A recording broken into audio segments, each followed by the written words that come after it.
Hi hello నమస్తే welcome back to our channel. ఈరోజు carrot క్యాబేజీతో ఒక మంచి ఫ్రై ఐటెం అయితే చేసేస్తున్నాను. ఎలా చేశానో మీరు కూడా చూసేయండి. ఫస్ట్ అయితే క్యారెట్ని పీల్ ఆఫ్ చేసేసుకుని ఇలా చిన్న చిన్న పీసెస్ కింద కట్ చేసుకున్నాను. తర్వాత కూడా క్యాబేజీ కూడా అట్లానే క్లీన్ చేసేసి తర్వాత వాటిని కూడా చిన్న చిన్న పీసెస్ కింద కట్ చేశాను. ఆలు ఇంట్లో ఒక్కటే ఫ్రీగా ఉంది పాపం ఎందుకులేని దాన్ని కూడా యాడ్ చేసేసాను. తర్వాత స్టవ్ ఆన్ చేసి పోపు అన్నీ వేసేసుకుని వాటిని కొంచెం ఫ్రై అయిన తర్వాత ఫస్ట్ అయితే క్యారెట్ ఆలు వేసేసి కొంచెం ఫస్ట్ అయితే ఇవి మగ్గనిస్తున్నా. క్యాబేజీ త్వరగా కుక్ అయిపోతుంది కదా.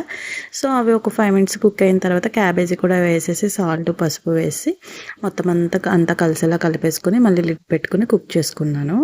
ఇలా మధ్య మధ్యలో మూత తీసుకుంటూ కలుపుకుంటూ ఉండాలి. ఇలాగ మొత్తం అంతా ఈవెన్గా ఫ్రై అయిన తర్వాత లాస్ట్లో కారం యాడ్ చేసుకోవాలి. ఇక్కడ వెల్లుల్లి కారం వేసుకుంటే ఇంకా టేస్ట్ చాలా బాగుంటుంది.